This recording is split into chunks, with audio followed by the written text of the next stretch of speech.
When a family debt forces Ravi into a marriage with the cold heir of Seoul's most powerful corporation, love becomes the one thing neither man planned for, but the only thing that can set them free, bound by the vows of two worlds. Chapter 1. The Debt That Changed Everything. The morning sun slipped across the rice fields like golden silk, catching on the edges of Ravi Han's worn shirt as he bent to tie the rope around a bundle of harvested grain. He had lived 23 years in the same quiet valley, where the loudest sounds were the cicadas and his grandmother calling him in for tea. Life was simple: work, laughter, and the smell of earth after rain. That peace shattered when 3 black sedans wound their way through the village road, leaving a trail of dust and whispers. The strangers who stepped out wore tailored suits and mirrored sunglasses, as out of place as wolves among lambs. "Mr. Han Ravi?" one asked, his voice clipped and formal. "Yes," Ravi replied warily. The man handed him an envelope stamped with a gold seal that bore a dragon intertwined with the letter Lao Lao, the crest of Lee Group Holdings. Ravi's heart began to pound. Inside, a letter explained that his late father had left behind a massive debt to the Lee family. To repay it, the family expected him to fulfill a contract signed decades ago, a marriage alliance between the Han and Lee heirs. He read the name of his intended spouse, Adrian Lee, the current CEO of Lee Group. It was absurd. A joke, maybe. But when his grandmother saw the letter, her hands trembled so violently that the paper slipped from her fingers. "Your father," he promised, she whispered. "When he saved the elderly's life years ago, they made this pact. I prayed they had forgotten." By nightfall, the men returned with documents and quiet threats. If Ravi refused, they would seize the family's land. He stared at the single suitcase on his bed. The fields that had raised him stretched beyond the window, endless and green. He whispered, "I'll come back, Grandma, I promise." But even he didn't believe it. Chapter 2. The Cold Air. In the heart of Seoul, Adrian Lee sat in a glass-walled office that overlooked the entire city. Everything about him was precise. The crisp lines of his suit, the measured tone of his voice, the icy distance in his eyes. At 28, he was a billionaire who had turned a crumbling empire into a titan of innovation. People called him ruthless. He called it survival. When his board reminded him of the old family contract, he nearly laughed. "A marriage alliance? This is the 21st century." But the board members pressed him.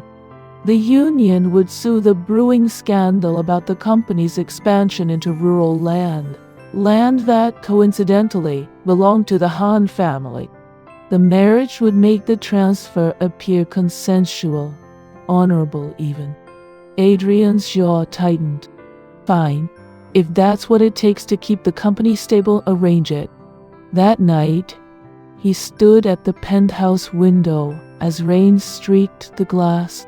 He didn't believe in fate, but something about the arrangement gnawed at him. "Whoever this Han Ravi is," he muttered, "he'll stay out of my way." He didn't yet know that those words would soon haunt him. Chapter 3. The Wedding Without Love. The ceremony was held in a private garden surrounded by magnolia trees. Photographers weren't invited, but word had already spread. Adrian Lee, the untouchable CEO, was marrying a farmer's son. The gossip flowed like champagne among Seoul's elite. Ravi stood beside Adrian, dressed in a white suit that felt too heavy, too fine. He'd barely met his future husband once, during a curt meeting in the company's lobby where Adrian had said only, "Sign here." When the officiant pronounced them married, Adrian extended his hand mechanically. Ravi placed his trembling one in it. Their rings gleamed beneath the pale light, cold metal sealing a colder bond. That night, Ravi stood at the window of the penthouse suite, staring at the glittering city. It was beautiful and suffocating.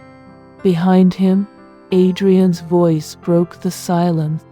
"There's a guest room down the hall. Use it." Ravi nodded, forcing a polite smile. "Thank you." In his heart, something small wilted, but another part whispered stubbornly, "You're stronger than this." Chapter 4. The First Clash. The next morning, Ravi woke early and padded into the kitchen. The appliances looked like machines from another planet, so he set aside his confusion and reached for what he knew: garlic, sesame oil, and the herbs he'd brought from the countryside. The scent of home filled the air. Adrian entered mid-conference call, his sharp eyes darted to the cutting board. "What is that smell?" "Breakfast," Ravi said cheerfully. "You should eat before work." Adrian hung up the call with a click. "This isn't a farmhouse. You can't bring dirt into my kitchen." Ravi flinched. The word dirt stung more than it should have. Later, he overheard maids whispering, "He doesn't even know how to use the dishwasher." He wanted to disappear. That evening, Adrian found him quietly washing dishes by hand. "You don't have to do that," Adrian said stiffly. "I know," Ravi replied softly. "But doing something with my hands helps me feel real." Adrian hesitated, guilt flickering behind his composed mask. He left without another word, but that night he couldn't sleep. The image of Ravi standing alone in the cold kitchen wouldn't fade. Chapter 5. Cracks in the Ice. Days passed like ripples on a frozen lake, silent, tense, waiting to break. Ravi learned to navigate the penthouse without bumping into the walls of Adrian's pride. He attended business events as instructed, smiled for polite introductions, and ignored the curious stares. Yet every night, he found himself glancing at the door, hoping Adrian might come home early. One evening, Adrian returned past midnight to find Ravi asleep on the couch, a book slipping from his hand, the TV still humming softly. For a long moment, Adrian just stood there. The boy looked peaceful, utterly unguarded. Something inside Adrian's chest twisted unexpectedly. He took off his jacket and laid it over Ravi's shoulders. The faintest smile touched his lips before he turned away. But as he walked down the hall, Ravi murmured sleepily, "Good night, Adrian." Adrian froze. It was the first time Ravi had said his name aloud, and for reasons he couldn't explain, the sound of it followed him into his dreams. Chapter 6. Whispers of the City. By the third week, the city had learned his name. "Who is the mystery husband of CEO Adrian Lee?" blared the glossy magazine covers. Pictures of Ravi buying vegetables at a street market, his shy smile caught by a paparazzi's lens, flooded social media. He wasn't used to this world of lenses and lies. At breakfast, Adrian scrolled through the news with an unreadable face. "They call me a charity case," Ravi muttered, folding the paper. Adrian's eyes softened for the briefest second. "Ignore them. They need stories to survive." "But they're stories about me," Ravi said quietly. "And you." That day, Adrian canceled his meetings early and took Ravi to a quiet garden in the company's private resort, a rare act of escape. Ravi looked at him, puzzled. "Why bring me here?" Adrian's answer was quiet, almost reluctant. "Because it's peaceful. You said you missed that." For the first time, they walked side by side, without speaking about contracts or business. The scent of lilac surrounded them. When a petal drifted onto Adrian's shoulder, Ravi reached up to brush it away, and for a heartbeat, Adrian didn't move. Something changed in the silence between them. Something fragile, real. Chapter 7. The Business Trip. A month later, an expansion project pulled Adrian to a coastal development site. Against his better judgment, he brought Ravi along, partly to avoid scandal, partly because he found he wanted to. They stayed at a quiet seaside villa, where waves murmured against the rocks and gulls cried in the wind. Ravi, freed from the marble cage of Saul, laughed again, openly, freely. Adrian caught himself watching that laughter more often than he should have. One afternoon, as Ravi knelt in the sand, tracing small shells into patterns, he asked, "Do you ever stop working, even here?" Adrian looked up from his laptop. "Work is all I know." Ravi smiled sadly. "That's a lonely thing to know." When a storm rolled in that night, the power flickered out. Ravi lit a candle, and the glow softened the sharp planes of Adrian's face. They shared tea in silence as thunder rolled overhead. "Do you regret it?" Ravi asked suddenly. "Marrying me?" Adrian's answer came after a long pause. "I did," he said honestly. "But lately, I'm not so sure." The candle flickered. Neither spoke again. But something unspoken passed between them, deeper than any vow. Chapter 8. The Taste of Warmth. After returning to Seoul, Adrian found himself craving the small things Ravi brought into his ordered world. The warmth of a meal waiting at night, the quiet way he hummed while watering the balcony plants. One evening, Adrian came home to find Ravi asleep on the couch again, this time with a blanket half slipping to the floor. He gently tucked it back, fingers brushing against Ravi's hair. The younger man stirred. "You're home early," he murmured, eyes still half closed. "I missed dinner," Adrian said. Ravi smiled faintly. "Then let me fix you something." In the kitchen's golden light, Ravi moved with effortless grace.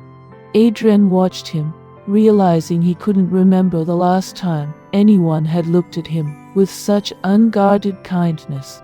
That night, when Ravi handed him a bowl of soup, Adrian murmured. Ravi laughed softly. "You sound surprised." "I am," Adrian admitted. "I didn't think I could get used to this." Their eyes met across the table, and for once, the silence wasn't awkward. It was electric. Chapter 9. The Hidden Ledger. Just as they began to find peace, fate intervened. One rainy afternoon, Ravi went looking for a pen in Adrian's study and stumbled upon a folder marked Han Estate, Contract Acquisition. Curiosity turned to horror as he flipped through the papers. His family's land, the only home he'd ever known, was listed under Lee Group's pending projects, scheduled for demolition to build a luxury resort. Adrian returned to find Ravi standing there, the folder trembling in his hands. "You were going to destroy my village." Ravi's voice broke. Adrian froze. "It's not what you think."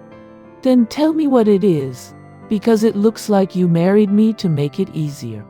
The words hit like glass shattering. Adrian's composure cracked. "It was business at first, but things changed." "Changed?" Ravi laughed bitterly. "You used me, Adrian." He threw the folder onto the floor and walked out into the rain before Adrian could stop him. Chapter 10. The Break. The days that followed were unbearable. Ravi moved into a small guest house on the outskirts of Seoul, refusing to answer Adrian's calls.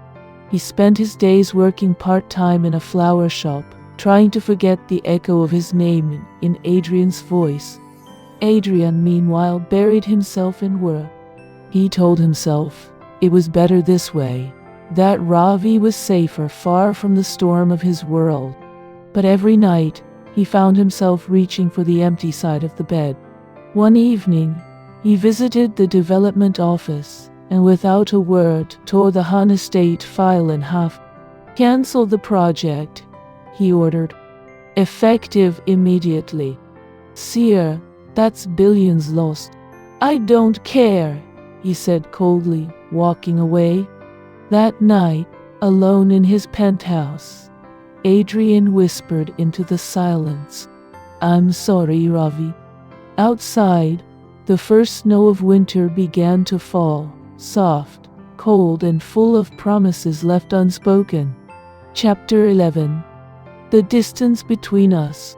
Winter passed slowly. Ravi watched the city thaw from his apartment window, where potted plants lined the sill like tiny pieces of home. He no longer checked the news, though whispers still drifted through town. The Han project, cancelled by the CEO himself. He didn't know what to think. Part of him was grateful. Another part feared what it meant. One afternoon his phone buzzed with a number he hadn't deleted, but never called. Adrian's voice came through, hoarse, quiet. "I just wanted to know, are you all right?" Ravi hesitated. "I'm fine." Silence lingered like unfallen snow. "I'm sorry," Adrian said. "I never should have let business come before you." "Then why did you?" Ravi whispered. "Because I didn't know what love was," Adrian admitted. "Not until I lost it." Ravi said nothing. When the call ended, tears slipped down his cheeks, not from anger but from the ache of still caring. Chapter 12. The Letter. A week later, a letter arrived at Ravi's door. The handwriting was precise, familiar. Inside was a single line, written in blue ink. "If you ever want to see the stars again, come to where the sea meets the magnolias." Below it was a train ticket to the coastal villa where they'd stayed months ago. He told himself not to go, that it was foolish, that it would only hurt again. But his heart, stubborn and tender, refused logic. When he arrived, the villa was empty except for a single lantern flickering on the porch. A sealed envelope lay beneath it.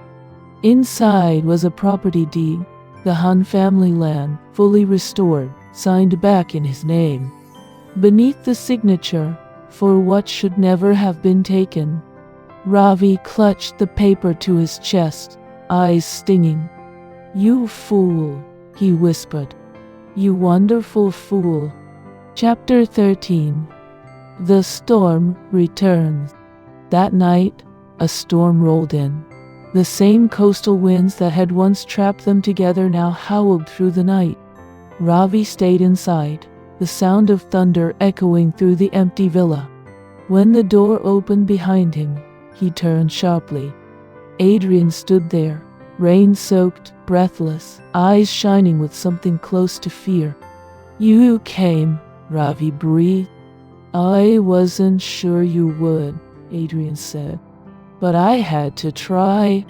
The storm raged around them as they faced each other, soaked and trembling.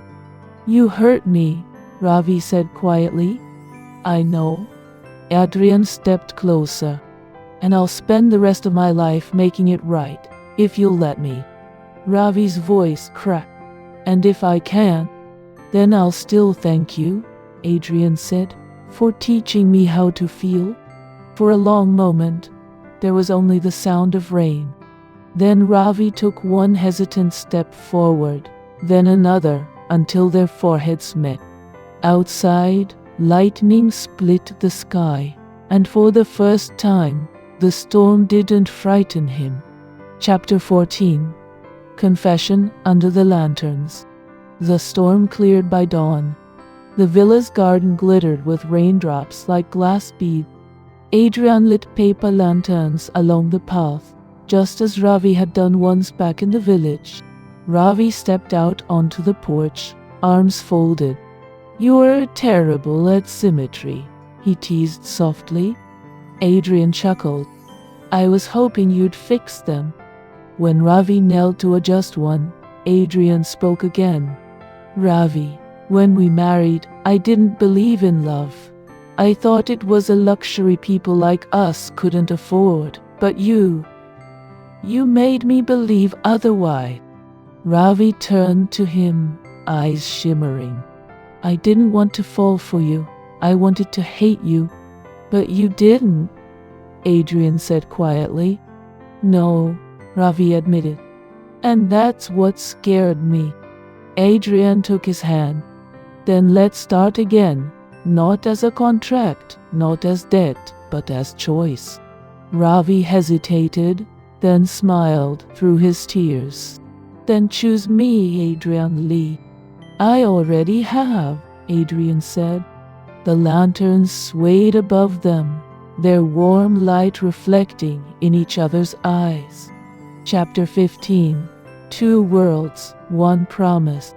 Months later, spring returned to the Han Valley. The fields bloomed again, green and gold under a soft blue sky. Ravi knelt in the dirt, planting new shoots beside his grandmother. She glanced up with a knowing smile. "He's late again?" "He's always late," Ravi said, laughing. "City men never change." But when a sleek car pulled into the lane, his heart still leapt. Adrian stepped out, suit immaculate, but sleeves rolled to his elbows. He crossed the field awkwardly, shoes sinking into the mud. "You're early," Ravi teased. "Traffic was kind," Adrian replied, "and I missed you." They stood there, surrounded by swaying grass and the scent of home. "Do you ever regret it?" Ravi asked. "Every mistake I made before this moment," Adrian said softly. "But never us." Ravi smiled and pressed his forehead to Adrian's. "Then maybe this time, it's not two worlds anymore." In the distance, the lanterns that hung swayed in the wind, symbols of a promise remade not by obligation, but by choice. And for the first time, both men finally belonged to the world, to each other, and to love. Two worlds once bound by duty, now breathed as one, and in each other's arms, they finally learned what it meant to belong.